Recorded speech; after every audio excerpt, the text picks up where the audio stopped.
I think it's completely broken the ecosystem. The incentives are wrong. The incentives are not properly aligned. This podcast is for informational and entertainment purposes only and is not investment, legal, or financial advice. Opinions are those of the host and guests and do not reflect any affiliated entities. Investing involves risk, and past performance is not indicative of future results. The host and guests may hold positions in discussed securities. Now, please enjoy the show.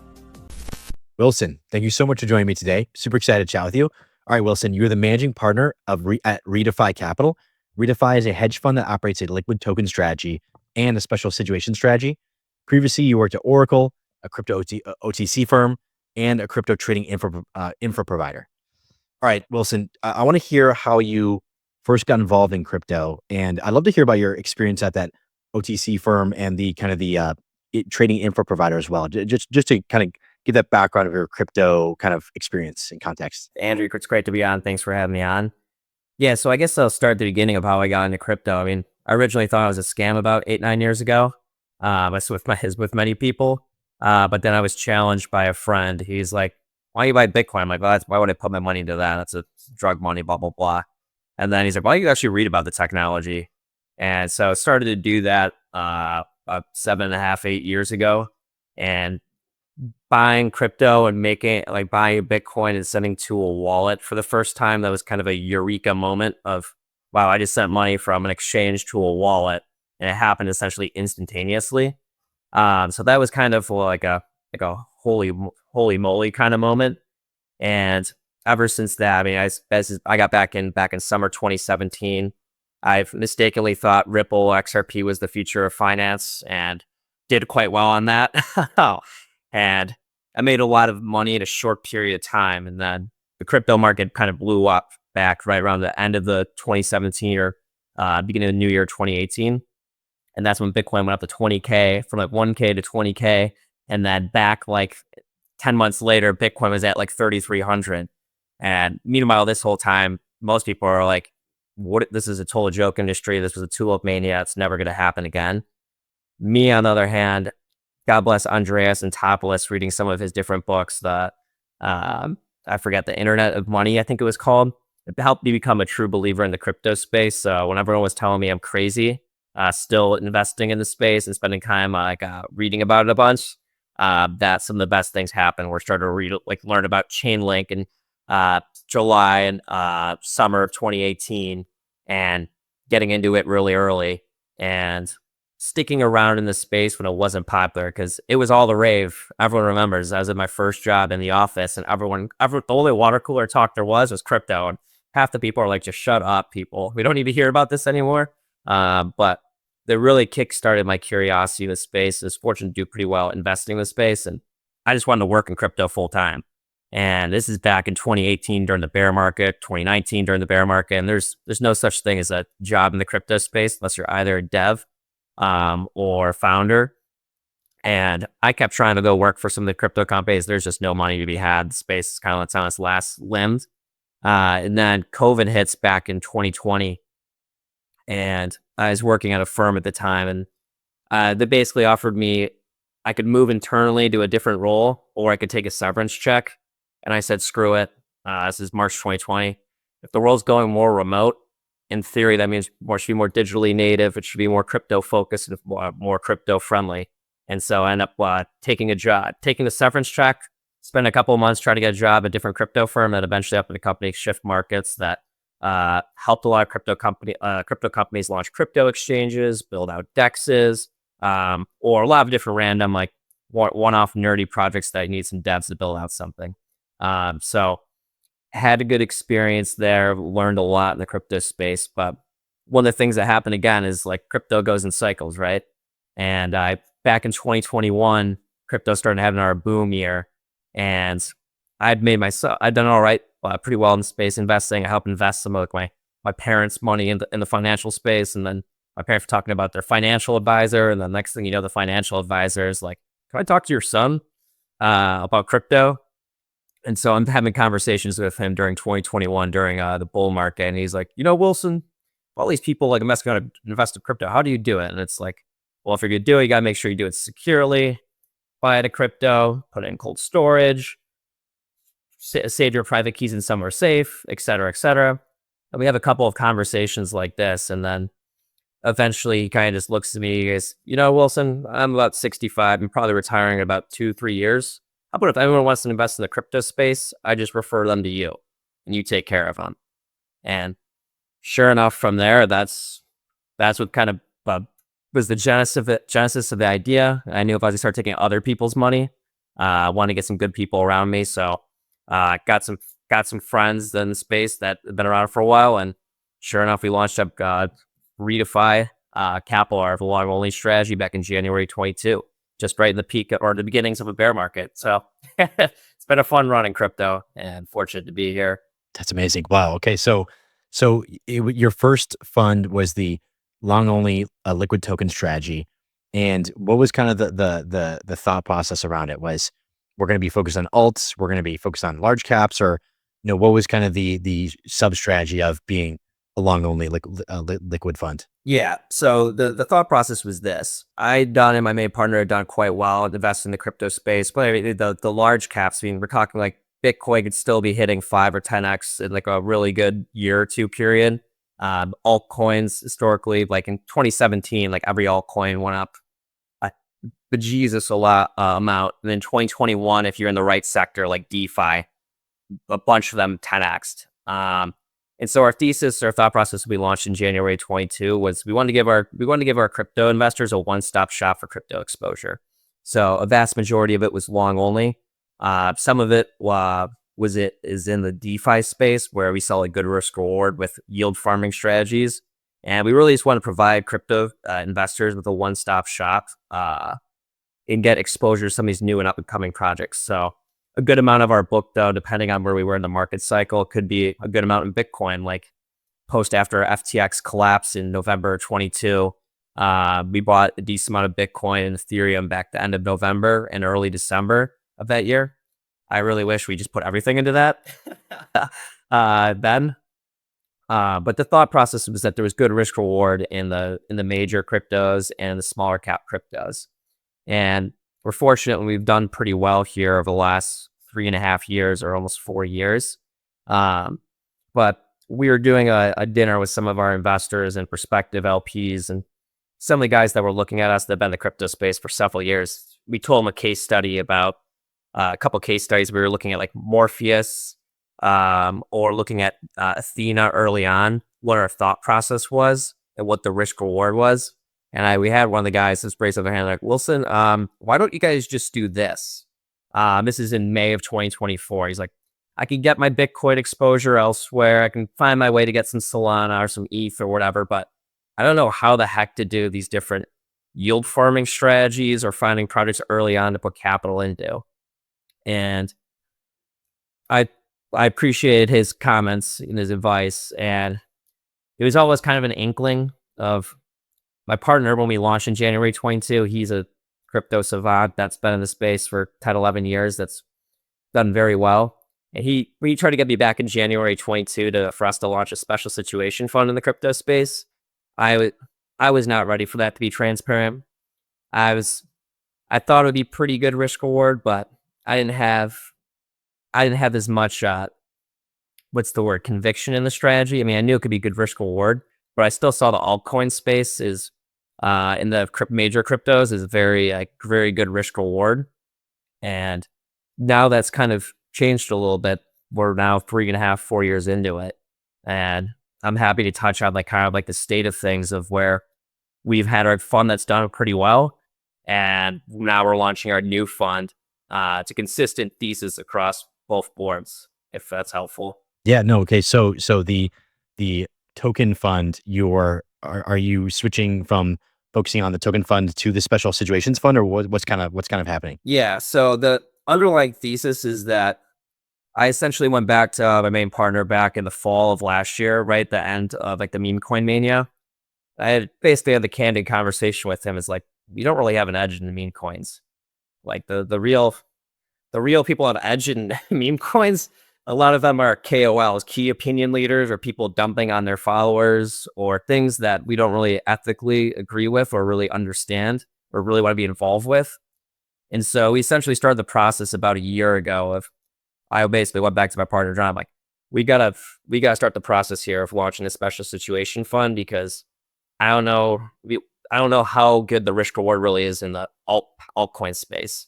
Is the traditional coins, the blue chip DeFi tokens that everyone loves to talk about, they'd hardly done really anything by this point in the last year and a half when Bitcoin, ETH, and Solana done very well.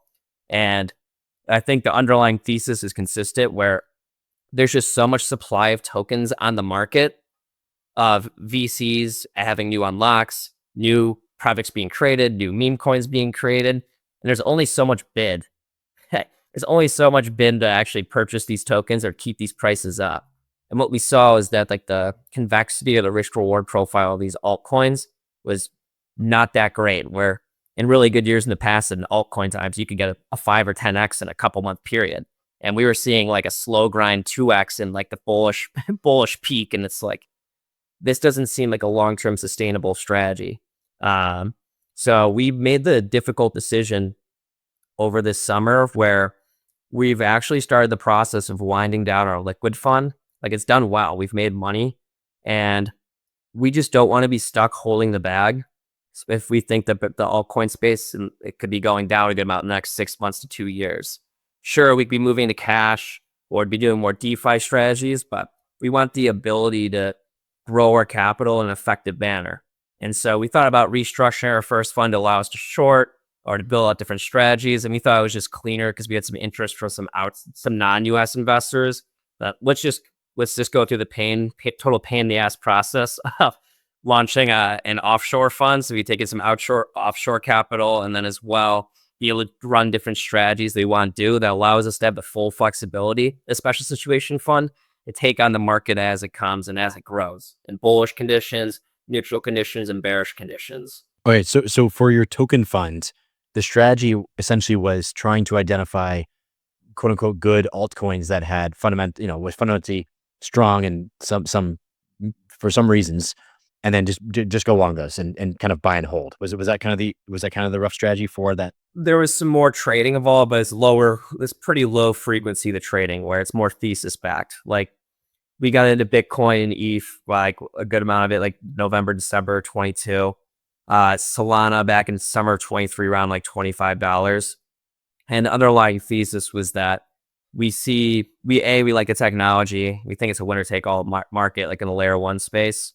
So having ETH and Solana had a pretty good both sides of the equation of what we thought the best two L1s were. And that as well is more of a long-term thesis versus we're not gonna beat the high frequency guys with their different trading strategies. And we've come at from more of a thesis back approach where we don't mind holding tokens through volatility if we truly believe in the technology, understand it, use it, and can zoom out. And then some of the other things like projects like early on is like there are projects we like Freza, for example. We got into it like last December. It's more of projects where you see good risk reward.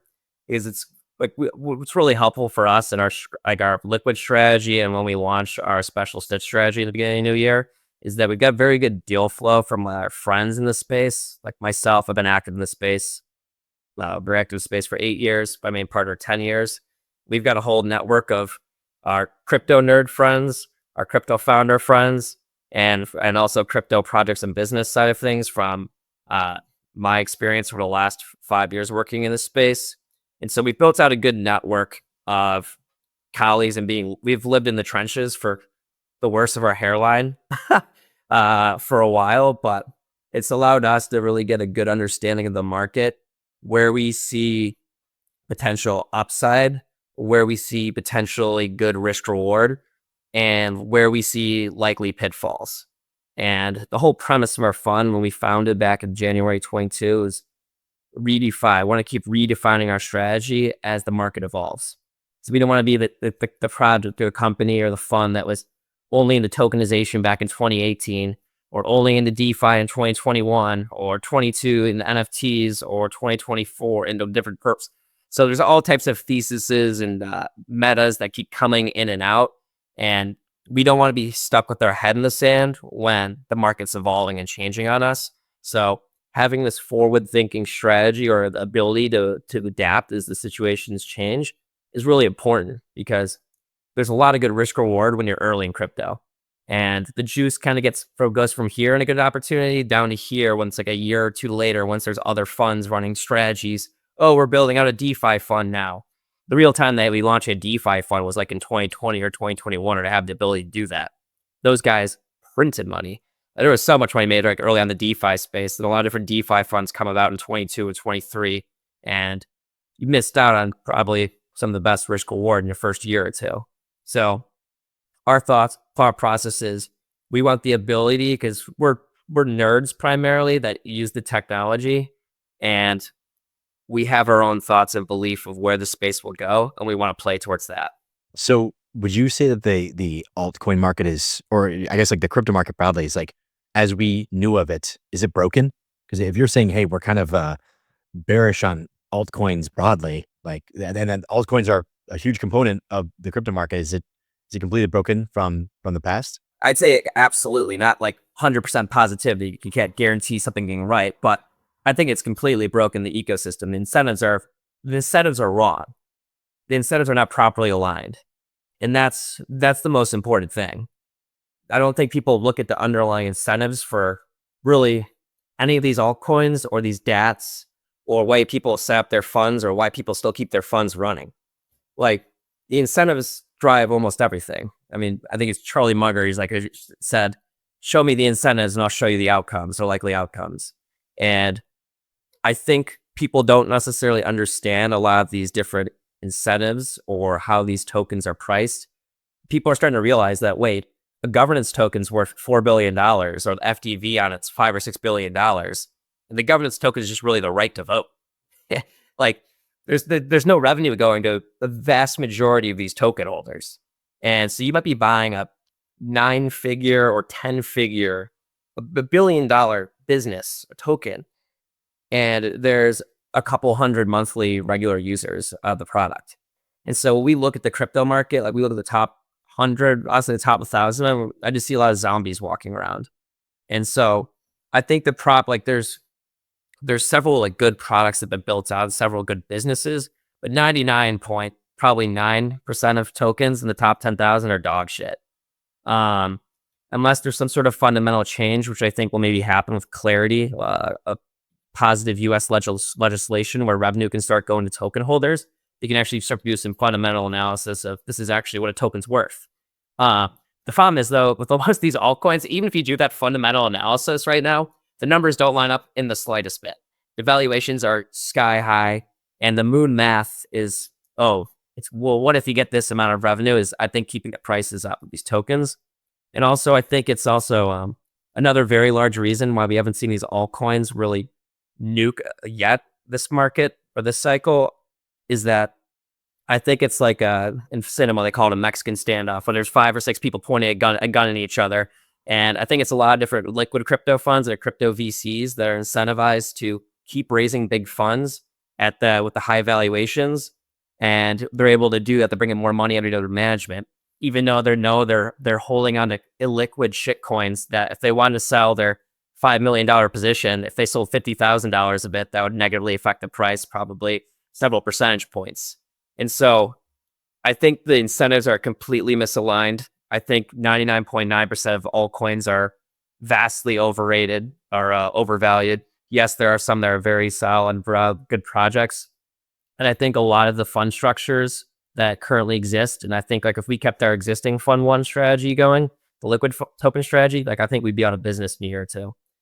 So I foresee a lot of altcoins going down a bunch. Foresee a lot of different funds going under. And we don't want to be a part of that. So once there's clear digital asset rules where we can think there's good, clear path to making good risk reward money, we're going to stick with special situations where we see really good risk reward. And so that's what we're trying to do. I mean, it's our capital, family capital, investors capital, and we're incentivized. We're incentivized to make money and the incentives for me is to be in business, not 5 months from now, but 5 years and 10 years and 15, 20 years from now. So I'm trying to protect our capital as best as possible. and build out a long-term business that's sustainable over the long run versus let's get as much money as we can now in this strategy. Sure, it might be not be good here in a year. So that's kind of how I see the incentives and how I feel like I'm incentivized to run our business, running our trading strategy. So that's a little bit transparency on it. So if we were to put in regulation, let's say globally, that said that, hey, tokens can now give revenues back to the users. I know that, like, let's pretend the valuations are like normal and they're not crazy high.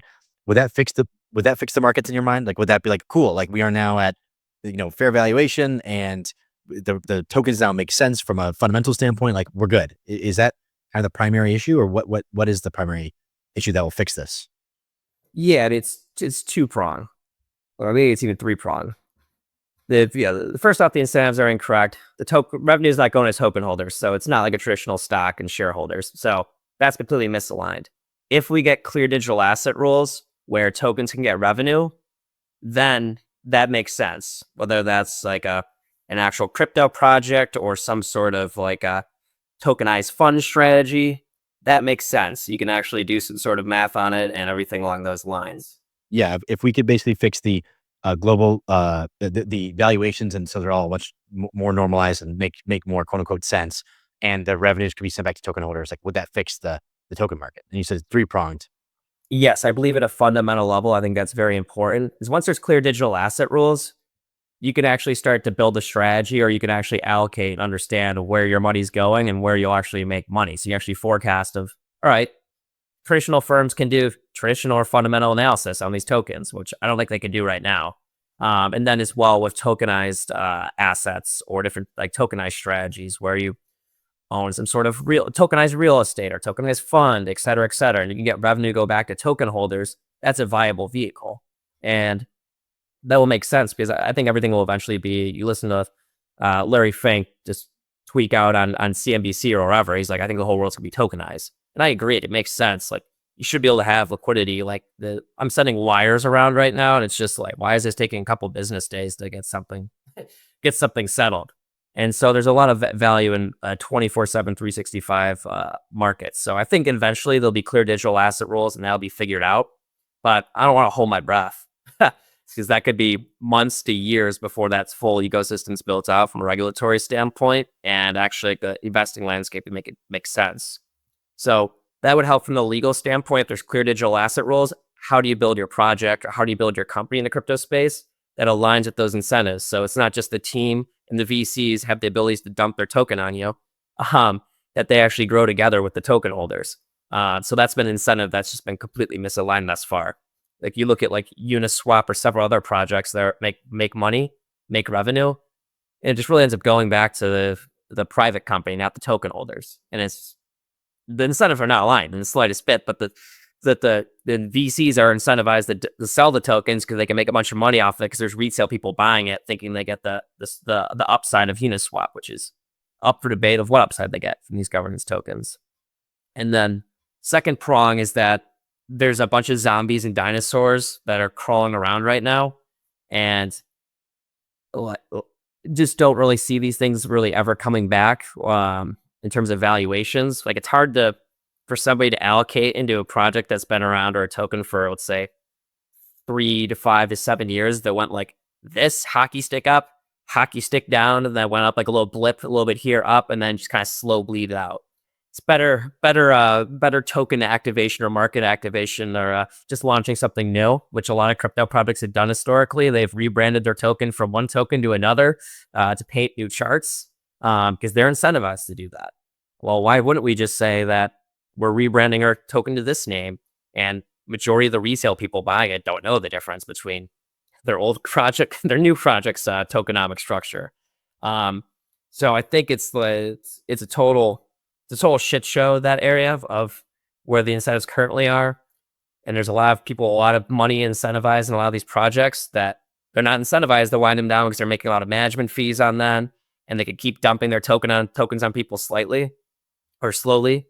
So I think in a new world, once we have clarity or clear digital asset rules, it's the system will heal, the space will heal, the incentives become more properly aligned, and I think that will be the best part of crypto's history is once the incentives are aligned because they are right now at all.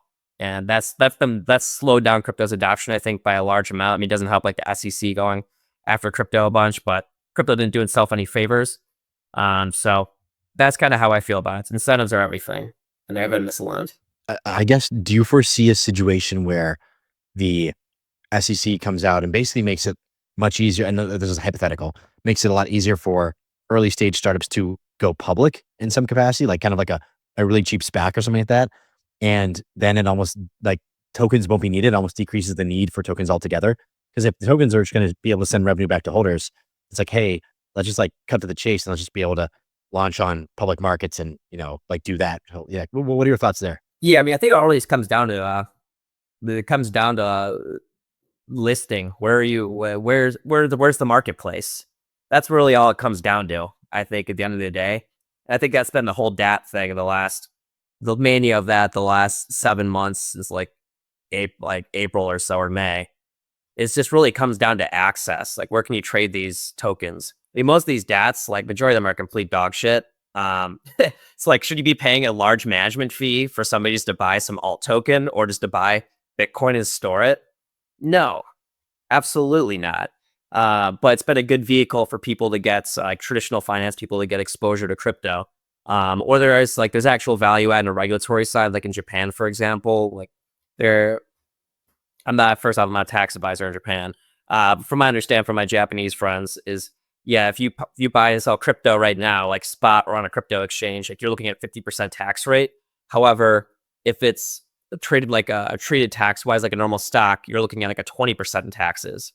So it's a big regulatory arbitrage or tax arbitrage where, oh, if I buy the DAT, I'm going to save over 100% in taxes, 150% in taxes. Like, yeah, it makes sense. However, that, like, I'm guessing that like loophole kind of goes away, or they come up with clear rules in Japan in a couple of years where, all right, you don't need to have your crypto taxed at 50%, it would be 20%. So most of that stuff is like the only reason why I see DATs existing in the first place. Well, people can make money off of it, so they've been doing it. It's a good way for VCs or projects still dump their tokens on somebody else. Like unsuspecting TradFi people are trying to get invest in the future of finance. What they don't realize is that a lot of funds are just unloading their bags on them, and they're unaware of what goes on in crypto. So it's a new form of exit liquidity for a lot of different projects and pretty it's also a way for people to make more money in the crypto space. If you launch a DAT, you can charge a large management fee, and if you make money, you're pretty incentivized to keep it going. So I think DATs really were just a new way for people to get exposure, TradFi guys that couldn't touch the altcoin markets just due to regulatory issues and access. And then B, there was some sort of there is still existing some sort of a tax incentive or regulatory incentive structure for unique countries, but it did not explain. I mean, the valuations for the DATs were obviously insane, and now they've all kind of come down. So I foresee most of these DATs trading at a very, very large discount going forward. And we've already processed. I think we hit the peak, and just don't really foresee that really being bid up really anytime soon.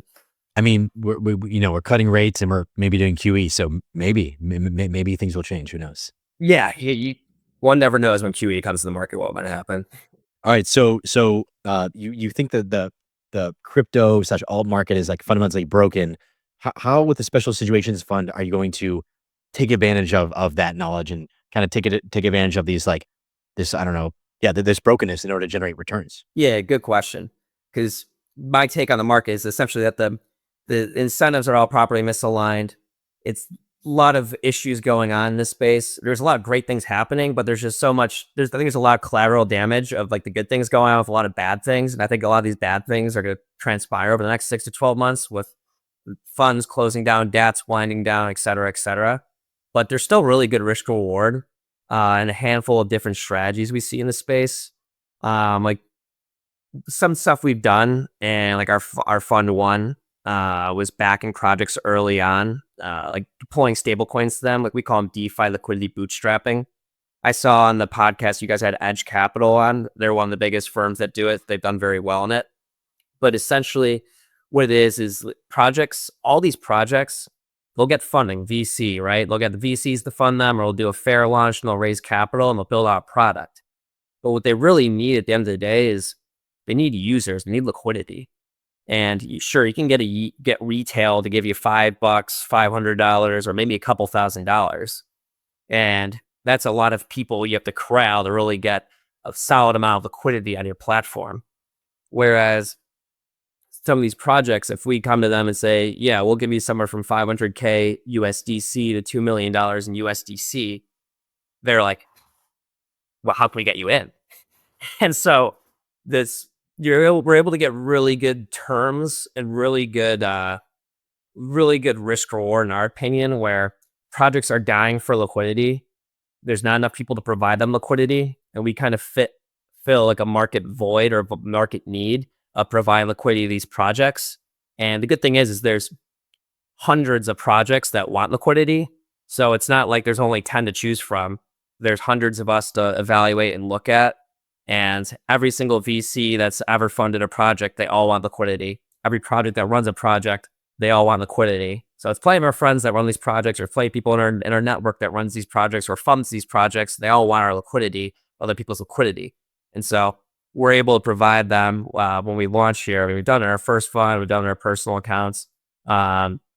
These strategies where we give them capital and we get good risk reward, where we could be locking in our project, like our tokens, for like 3, 6, 12 months, providing with USDC in a pool, and we get our, assuming like we get our capital back at the every 3, 6, or 12-month period. You earn a little bit of interest on your stable coins in kind in USDC per se, but the real upside is when the token launches, you get airdrop that, and so that's what's really exciting to us. Like Athena, for example, we got into it this February of 24 or March of 24, where we did do a private liquidity deal for this. We were just really early on like when it was publicly available, where we deployed a bunch of USDC into them, and we liked the project. We knew it had a lot of big backers. We thought it had some good upside, and we did phenomenal on that. Like when we told our investors about that, or we kind of looked in the mirror, I'm like, wow, why aren't we doing this stuff more often?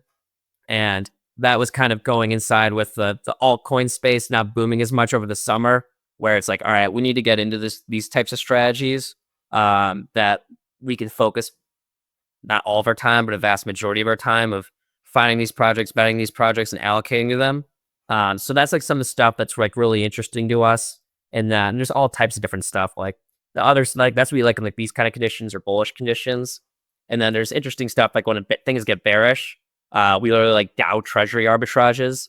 What this is essentially is imagine a publicly traded company that's traded at $1 billion, right? And the assets on their balance sheets worth $1.5 billion. And so we see that situation that played out in 2022 and 2023 several times with these different altcoins, these governance tokens with treasuries. So essentially, imagine the crypto space is an altcoin did a fair launch, or they raised $100 million of Ethereum, right? So they've got $100 million of this Ethereum because people gave them $100 billion of Ethereum, and they launched this altcoin. And the altcoin normally starts right around what it's backed by. Oh, it's $100 million worth of Ethereum. Our altcoin's worth $100 million. But what we see it happens in bear markets is that altcoins can go down somewhere from like 95 to 99%, and ETH, Bitcoin can sometimes go down like 60 to 80%. So what we saw, for example, is something like these both being at par $100 million, the altcoin that's backed by $100 million worth of Ethereum. This could be going down to being worth $20 million, this altcoin. But the Ethereum on its balance sheet's worth $35 or $40 million. And there's potential arbitrage or the ability, if you buy enough of the tokens, you're pushing some votes, and the treasury gets liquidated to token holders. So you can get a good risk reward capital of, hey, we're buying this discounted asset relative to the Ethereum on its balance sheet. And we see that stuff happen primarily during like neutral to bearish conditions. So it's not like there's maybe one or two like we're looking at like now that are like interesting to us. But like most of them, it's going to be a lot more appealing in 6 months to a year or two if we go into bearish conditions, being high quality risk reward.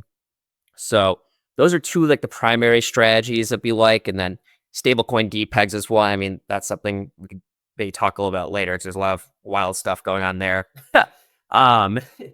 But yeah, those are some of like the main strategies where it's all about good risk reward to us, and that's where we see the best risk reward right now. There's all types of different strategies funds can run. We looked at opening up different funds. We opened a VC vehicle. It didn't like that. Funding rate arbitrage carry trade, that was great back in the day. Don't see that as too great right now. There's all types of different strategies you can run. And we just see this as the best risk reward now and what we think over the next 6 months to a year or two. And we think the space will keep growing. I mean, as the market grows, the special situation space will likely continue to grow. It'll be interesting. Like once we have new clear digital asset rules, that could be a whole new unlock for us where most funds might not be able to deploy into certain strategies due to their fund mandate. And we might be able to get lucky if like clarity happens in a year from now and we're set up from a regulatory stand up to take advantage of that and allocate into that. We might get a whole 6 months to a year to a regulatory arbitrage. If some funds can't allocate into it, we keep competitors out for a year or two. That's really interesting risk reward for us. So that's how we kind of see the space, and there's lots of interesting things going on it. That's high level how we think about it. So on the DeFi liquidity bootstrapping strategy, are there still those available opportunities? I would think that over, I don't know, since 2019, when like 2020, like that era, like the DeFi era, I would imagine that those opportunities would be drying up, especially like, now it's 2025, almost 26. Like, are there still a lot of great opportunities like that, or is it pretty hard to? Good question. So for the DeFi liquidity bootstrapping deals, most of these are still projects that are launched today. Historically, there's been like more fair launches in the past where people just like raised up. Like there's only so many DAOs out there that you have huge treasuries. You're spot on there. Where it's not a ginormous market, the DAO treasury arbitrage space. That's kind of like why we like it, because we're gonna be a smaller side. But the big boys can't play because it's too small for them, and retail's not big enough to make an impact. But in terms of the DeFi liquidity bootstrapping, there is a lot, because all these new projects that are keeping backed by VCs, whether it's VCs or fair launches, they still all want liquidity. So we still see a lot of supply come out of the market there, a lot of opportunities there. It's to your point though, is like in the DAO treasury arbitrage space, that's not like a ginormously like expanding market. So we see that as something like it's good over the next like 6 months to couple years. But I think like most strategies in crypto, it's got pretty good odds of drying up in 2 to 3 years. So while the iron's hot and the risk forward's good, we want to play to it. So your special situation strategy is really about being able to be all like very adaptable to whatever conditions and whatever new metas and whatever new strategies kind of arise. Like you want to be, involved in kind of everything that makes sense at that time. It's really about just staying alive and being adaptable. Yeah, 'cause I mean, let's be real. I mean, how many crypto funds? I mean, we launched in January 22. I think it was Bloomberg came out with an article. I don't know whether it was. I think it was about a year and a half after we launched. And it was around like 30 to 40%. They estimate 30 to 40% of crypto funds went under. And that would not include what happened the rest of like the year, or people like winding down strategies, or people just like, oh, this might not be working. And so it's really important to have adaptability.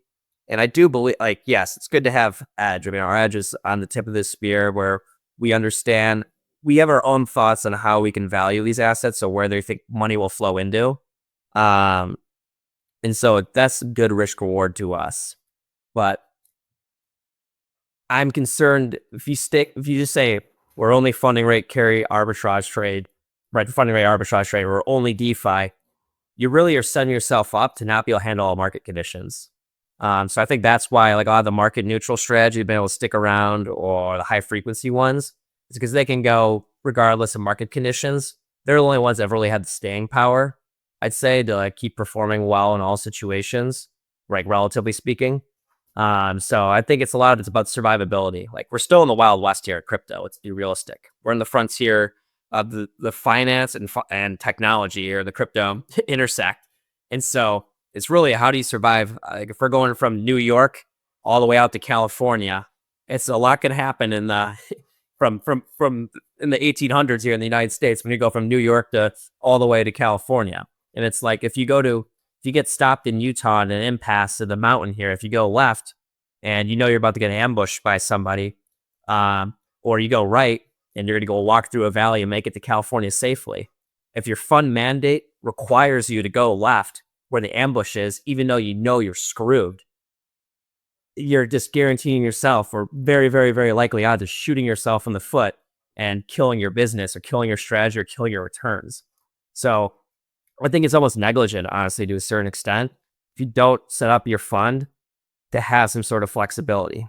I know that's more of a hot take, but it's hard to sell that to LPs because most people only look at strategies like, well, I want this, I want market neutral, I want long only, I want this. The reality is, at the end of the day, if somebody's allocating money to you, you're going to have your own thoughts. You might not necessarily check all their boxes of this is what we want. You might miss out on some checks, but I think you can keep performing well over a long period of time if you have autonomy over what you can and can't do. And if you have a mandate that ties you down to this corner, that might be your undoing in crypto. That's what I've seen happen a lot. Totally agree. All right. So on this Dow Treasury kind of liquidation strategy, how aren't the majority of the tokens with the insiders? And so I don't know. Let's say like Gollum, right? Like if you're trying to get into Gollums, I don't even know what their DAO looking acts like, but you're trying to liquidate their massive treasury. Aren't the insiders going to, they hold the majority of tokens, therefore majority of voting power? They're just going to say no. Like how do you convince them to say yes? All right, so it's very this is very interesting. It's a very good point by you. So most of these DAOs is a high level for people. DAOs, decentralized autonomous organizations. It's governance, decentralized governance in theory. No, it's total bullshit. It's total farce. It's reality is it's normally one guy or like three guys that control the entire operation, or it's one person that's got. To use my partner's analogy, it's like the Wizard of Oz. It's one guy with five wallet addresses that controls the whole fund or the whole entire DAO. So it's really just ran. Almost every single one is ran by a whale or like original founder or two that controls. He's the whole lever. You might try to buy up the token, a majority of the token supply. You might even try to push in a vote and have the votes for it to get what you want. But DAO, depending on their governance mechanism, might not even actually honor what the vote passed. Like unless it's executed on chain, it doesn't happen unless a team clicks a button or two to approve it. So it's complete what inefficient kind of shit show. Full transparency. But with each single one of these, every single DAO is different in the way they operate. Each of them has different mechanisms where some of them will auto execute on chain if a vote passes. And most of them is just literally it's just one guy or two guys or girls that control they control the project and they can approve whether a vote comes in or not. And even if a vote comes in to do this, they might just say, maybe not. So it comes down to two-prong or several different ways to look at it. But the most important things are first, a lot of these different DAOs, they hold tokens, right? Most of them hold like their altcoin, like their number 100 altcoin market. That's the token they hold primarily. Maybe they hold some stable coins, maybe some Ethereum or Bitcoin. Where it gets interesting to us, where it's worth the potential headaches or inefficiencies, is when the treasury is holding a token we actually want to own, but there's actual liquidity in it. Most altcoins in moderate or bear market conditions, there's hardly any liquidity. However, if you've got a balance sheet or a treasury that's holding Bitcoin, ETH, or Solana, there's a good amount of liquidity regardless of market conditions. And so we don't really want to target. Let's say there's 500 DAO or 1,000 DAOs with treasuries. We don't even want to target 950 of them. Even maybe like 900 will look at them. All it really comes down to is what are the assets on your balance sheet of your treasury, and are they actually have something that is worth something to us? So it cuts out about 90% of them we don't want to touch, but there's some around with like 5 to 10 of them, or 500, like 50 to 100 of them, let's say, that has the assets for like Bitcoin, Ether, Solana. So the strategy's best during bear markets when the token's gone down 90%, 95%, but the ETH and Bitcoin's only gone down like 50 or 60%. So the spreads can get very large. And so we only want to target the ones that have that Bitcoin, that ETH, and that Solana. And then as well on top of that, it's the strategies. Like there's a lot of alpha just actually going on the governance forums to see what's going on. So most people hardly anyone's involved with DAO governance in the Discord groups or actually in their actual forums. So the amount of people that actually stick around on these projects, even in good times, very small, let alone during bearish conditions when shit's hit the fan. There's very few people that actually stick around or are actively involved in governance. Like there's governance attacks like on Compound years ago where the team literally was there was an ongoing governance attack by somebody that was trying to attack the Compound. They bought up a bunch of tokens that pushed in a vote, and their team essentially responded with, don't tag us in the Discord group. That's against community policy here. And it's just like this is the shit we're dealing with. Like a team that founded the project is like, don't at me in the Discord group. This is not the proper way to ask somebody. Like if there's an ongoing governance attack going on, and so the shit like this is mind blowing to people outside the crypto space. To us, for better or for worse, we're used to it. So we're able to call a spade, and we can see when that the project is talking about it in the Discord. There's a lot of push for it, or they're actually pushing out votes or proposing, hey, let's liquidate the treasury for the token. And most people, honestly, probably 90-95% people, they're trading an asset in the crypto space, like even funds, they don't understand like what the hell the token actually does. They just see, oh, this is just a token that's performed well. Like a chart looks good. What they don't realize is like these are the people that also blew up during Terra Luna when they collapsed in 2022 when a $30 billion altcoin and a $20 billion stablecoin just evaporated, being worth zero, which blew up several different funds. Jump, I don't know what's going on there. They had some sort of issues there, how that was dealt with. But just because like there's a lot of value in like being able to understand what to trade stuff in the crypto space, that you're a good trader. If you don't understand the counterparty risk when exchanges or lenders blow up, or the token's got flawed tokenomics, you're basically playing with a hot potato. The hot potato could go up, you can make 10, 100x in really good situations, or you could lose 90-95% of it, like if the market goes the other way. But the biggest risk historically has been negligent or poor counterparties of trading on a place like FTX or different lenders, Celsius, BlockFi. And so we predicted back in January 22, it was pretty obvious to us that Terra Luna and UST was going to blow up. It took until I think May 7th or May 9th for it to blow up. But we couldn't really due to our fund strategy, we couldn't bet against that. We were watching some wallets of Celsius. We saw what their team was doing, like managing their money. If I was super sketchy, not sketchy, but the strategies they were deploying was really risky, we thought. And we want better ways to be able to, with our special situation strategy, to be able to bet against things that we see like a Terra Luna UST when we clearly understand, we think, the tokenomic structure better than the vast majority of the market and how it operates. And we want to be able to play the other side of the trade here. If we think this is going to blow up, how do we do this?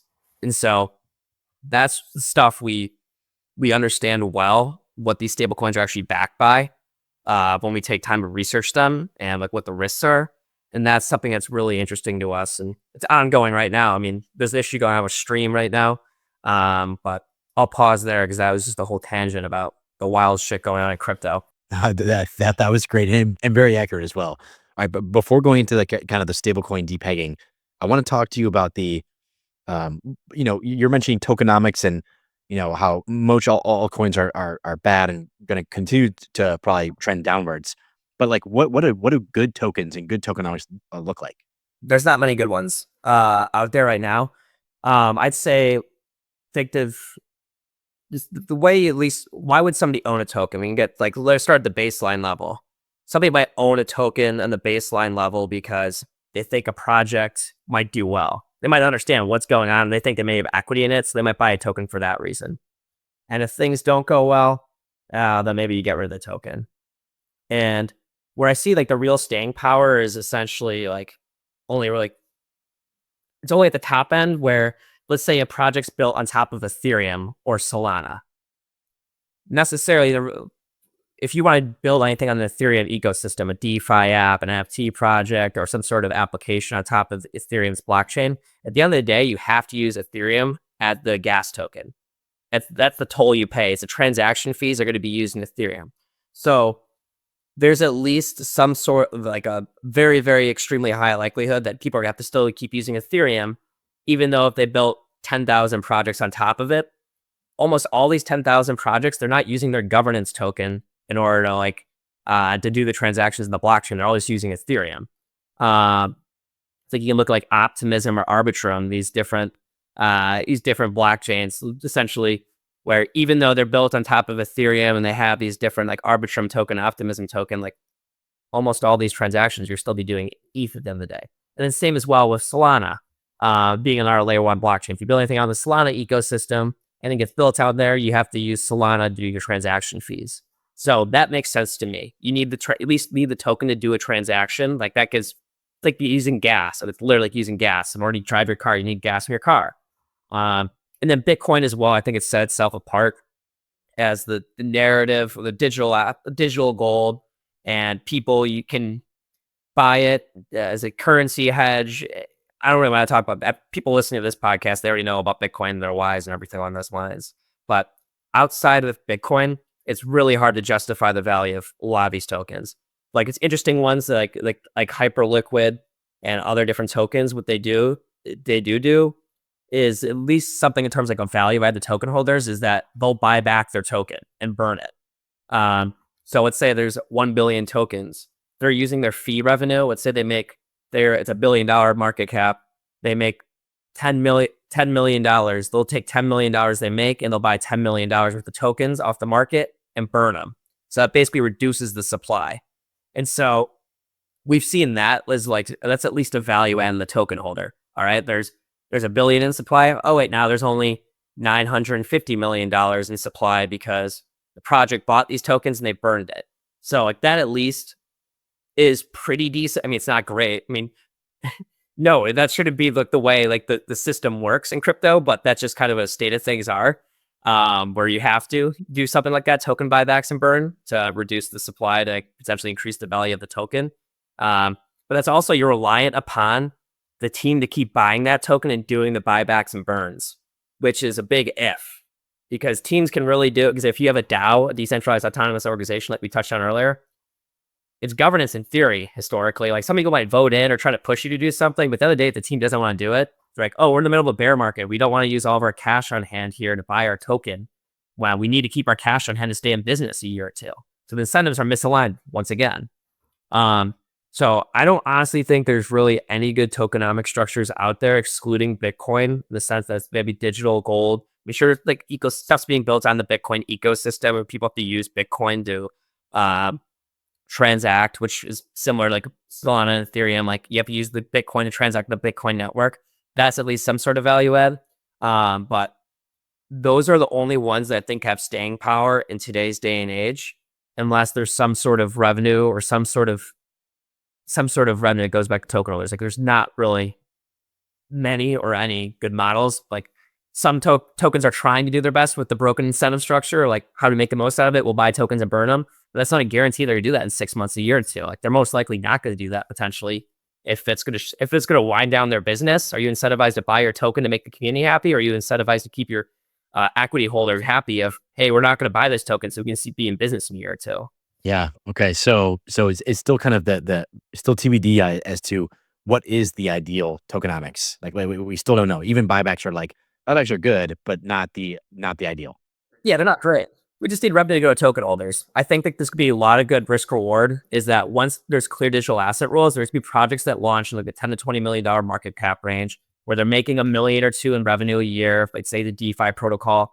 And the agreement with the project of the tokenomic structure is that revenue, whether it's 50% or 100% of it's going back to token holders. So at the end of the day, all right, you can forecast out here. It's at $20 million market cap here. It's making $1 million in revenues. We're forecasting it could be 2 or 3 next year. Maybe this project should be actually trading at somewhere from like, instead of 20 million to like 25 to $30 million, and you forecast out over a several year period. Or you get even more, keeps growing. Like you could talk about revenue going from 20 million market cap to 30 or 40, and then the multiples get higher and higher. Like that's what I think is going to be very good. That's going to be a really good risk reward trade. When that happens, I'm pretty confident that's how the market will play out eventually. I'm not a lawyer or anything like that, but that from an incentive standpoint, that would clean up the ecosystem. We got to drain the swamp of a lot of this dog shit, and we got to come up with clean digital assets. I mean, maybe it's not even token forms. Like, let's be real. It could just be stocks trading in the New York Stock Exchange. So there's a lot. The jury's really out there of what these instruments are going to be. It could be underneath the SEC's purview or the CFTC's or the or it could be a whole new crypto digital asset arm that is in charge of their own rules. So it's really unknown of how it's exactly going to play out, which leads to a lot of uncertainty. For us, that's great because we should be able to take advantage of this uncertainty. And it's bad for a lot of people where, well, I can't do this strategy maybe because it's not my mandate. So tokens are messed up. Long story short, hopefully we get clear digital asset rules and revenue goes to token holders. But until then, the crypto's ecosystem and sound structures are completely misaligned, in my opinion. All right. So you mentioned stablecoin depegging. That's something that you look at in order to generate returns. How are you making money with stablecoins depegging? Transparency in our first fund. This wasn't our that's not like our fund, or it's not like our agreement with our investors of for our strategy. Big deal is shorting them. Like, so that's not how we were able to do our fund one. When we launched our second fund, we want to be playing into these more. Like, for example, a lot of these stable coins, it's good and bad. It's good in the sense that there's Tether and USDC that lead the market, and you've got pretty good reliability there. Tether, there's questions in the past, maybe whatnot. When you talk about the whole stablecoin DPEG and like banks go under in March 2023, that was a wild stress test. That was very interesting to us in terms of risk management. How do you manage like these stablecoins that are depegging and banks are going under that back your stablecoin? But it really comes down to is there's hundreds of stablecoins right now, and probably only a couple of them are like legitimate quality or like very legitimate like liquidity and listing on different dexes or centralized exchanges. So a lot of these different stable coins, quote unquote, a lot of them are like we just saw with what's their face Stream. Streams.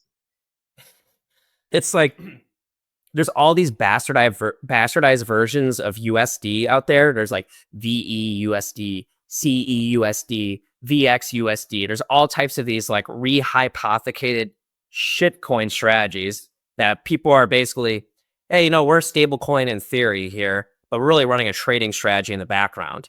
And what are the odds that a person that builds a project knows how to manage or allocate funds into different like hedge fund managers or trading strategies, like, and several of them pretty low. So we found like there's some of like the stream, for example, is that like some of their investors or potential people that allocated funding money into there, they basically like this is not legal saying of whether what happened or what not, but basically they were supposed to be like a tokenized trading strategy, a funding rate arbitrage trading strategies. And what really maybe was alleged, not proven yet, or proven, is that it looks like these guys were just lending out money to different trading strategies of people just doing not what they said they were going to do, but very, very risky lending strategies. And so we see a ton of these different stable coins just doing such sketchy shit where it's like no one learned anything in 2022. Like I saw one of your podcasts, or one of the other guys I know in the crypto space, or one of the guys came on your strategy or on here was like mentioning like, you think we learned from 2022? We don't foresee stuff like this. Bullshit. The incentives aren't aligned, and it's happening. It should be quite ugly. With we're seeing with Stream, there's just a lot of hocus pocus stable coins that are really backed by, well, loaning out capital. Like another one that happened was like USD 0 plus. We played into it in our first fund where it used to be, hey, it's at $1, it's back to the dollar. And then next thing you know, yeah, we're really worth $500 million. It's like a $500 million market cap, let's say. But the reality is it's actually worth $400 million today. And in 5 years, the coupons will be actually worth $500 million. So the thing got a haircut from about $1 to 80 cents in a few hours to days, and like went beneath that. And we thought it was good risk reward that we could be buying around like 82 cents. Like we knew at the end of the day, like we get our money back. Like this is at least pretty legitimate stable coin, relatively speaking. I mean, and we could say a lot about legitimate stable coins, but we knew that the money was backed and that we could get it out at worst case scenario in like 4 years, like 1-to-1 valuation. But the reason we did it was because there was a yield strategy we could run on top of it where we could buy it for 80 cents on the dollar. And we know eventually if we're going to get, it could go back to a dollar. But you could be getting paid out to stake this token, USD 0 plus, and get paid out in their governance token on top of it. So you could be getting like a 30 to 40% APR when we were doing the strategy because we're getting the token airdrop to us. And if we want to be selling that token, we can. And we own the stable coin. We bought it at like 82 cents, let's say, and then went up a couple points. So we got price appreciation of the stable coin, and we got good extra juice on the sense that we're getting we're getting tokens airdrop to us. So it's stuff like that. If you understand where things are backed, you can have a lot of degree and confidence in what you do. Because you go back to March of 2023 when you got Signature and Silvergate and Silicon Valley Bank going under, it's a holy shit moment in crypto. You've got USDC trading at 88 cents in the dollar. Tether is managing to hold its peg because they weren't really disclosing where people are just trusting it because it's Tether. They don't know where the money is. But because you could identify what Circle did with their capital, 80% is in short-term treasury bonds, treasury yields 3 months, and there's 20% of it's in cash in 6 different banks. So our risk assessment at the time was we primarily like to hold USDC. However, when we saw Signature, Silvergate, Silicon Valley like on the ropes, we're like, oh shit, we gotta get out of this because if 1, 2, or 3 of these banks go under, we don't know what their risk management system is of like where they keep most of their cash at these 6 banks. But our guess was, or we made the underlying assumption, we don't know what they did, is that if they have this equally spread across all 6 banks, this should be worth really 88 cents on the dollar if there's no bailout. And I mean, we thought there'd eventually be a bailout, but like worst case scenario, like I didn't really want to find out whether there's a bailout or not. So we're leaving our USDC position at like 99 cents, 997 or something, 998 or somewhere around those range. And what we actually went into was USDP, as US dollar Paxos as a stable coin at the time. That was, I think the market cap was around like $775 million. And they had an insurance contract with a TradFi provider where they were insured up to 750 million of their $775 million was backed. So even if like shit hit the fan and they went under, we knew at the end of the day that like the fair value of that token as it was like 98.5 cents to the dollar. And so we saw this when we knew it would be worst case scenario in a bankruptcy or to unwind, that it would be 98.5 cents to the dollar. We saw that trading even down to like 92, 93 cents. And we got in when it was like at like a dollar. We saw it go all the way down to like 93 cents or so. And most people, if they don't understand what's backing it, they're probably like, oh, fuck, like we chose the wrong one. We got to get in this new stable coin. And then you're taking a haircut because you think it's going to be a next Terra Luna or UST where it goes from $1 to 90 cents down to 0. But to us, I mean, we were kind of just chilling. Like we know it backs it at the end of the day. And so not really many people spend time. I mean, maybe we're I mean, I'm a little paranoid. Crypto's good for me. But if you really look what backs these stable coins, not many people spend time doing there, but there's a lot of alpha in it. So we like that stuff. Man, that's super, super interesting. And also it's incredible that it's already been, an hour, but you have to come back on again. This has been absolutely stellar. I feel like we're scratching the surface here. So there's so much more I want to talk to you about, but fortunately we have to jump into the closing questions. These are more kind of the rapid fire closing questions. All right. What is your, actually, I'm going to switch it up. What is your 6-month BTC price target? And this is not financial advice. This is guessing. We're having fun. I'm guessing it's either going to be, I think it's going to be like 150K where we'll be trading around like 80K. We'll see where the money gets printed. The money keeps printing, the show goes on. If not, I think it's going to slow grind down. These DATs, I think, are going to be we had a flywheel up with these DATs of just people buying a shit ton of Bitcoin, ETH, and Solana. I think we saw what can happen on the inverse side of that, or the opposite side of that. So it could go one way or another as far as I'm concerned. A kind of non-answer, but that's how I feel. I like it. All right. Is there a belief that you hold today that your younger self would disagree with? I try to look at my life objectively as possible. And sometimes I'm so stupid or so wrong at times, but I'm happy. I'm fortunate. I've worked on the willingness to be okay to be wrong. So I mean, there's several different things. So like, I mean, I used to think, I mean, I thought XRP was the future of finance back in 2017. I mean, thank God I was naive then and like hit a 10x. Even though the token's done well, but there's lots of different, like in the crypto space, like understand the valuations of these tokens. I thought inflation could be good for tokens, printing the deal, but there's so many life from like a business standpoint, a life standpoint. Um, I've been wrong so many times. I'm going to continue to be wrong, but my goal is to be right. Just slightly more, 51 or 52% times be right. And yeah, it's that's a life question, and I'm still working on it. And I will continue to be working on it the rest of as long as I still live. I guess kind of building off that one, what is the best advice you've ever received? In life or crypto or business or what? Any? My take is I like to read a lot. I'm the kind of person that's like I was bad at reading growing up. I had to go like summer reading class. Like when I was in like I was top of the class in math, but like in kindergarten I was bad at reading. I couldn't focus. So I had to go like summer reading. So I'm like reading sucks. And so I started picking up reading when I was in high school and college. And one of the things I found really interesting, and I read all the time, is that I've read a lot of biographies and successful people. And the most important thing I've read from all these people that I admire and aspire to be one day. I mean, I'm happy who I am now and today, but the thing that really changed my life is just everyone that's ever made a name for themselves or lived life the way they wanted to is they took a step, they took an action. And the journey, I mean, the cliche, the journey of 10,000 miles begins with the first step. 90% of people won't take the first step. Taking the first step just leads to maybe a second step. So taking the first step is, I think, everything in life. That's awesome. Very, very cool.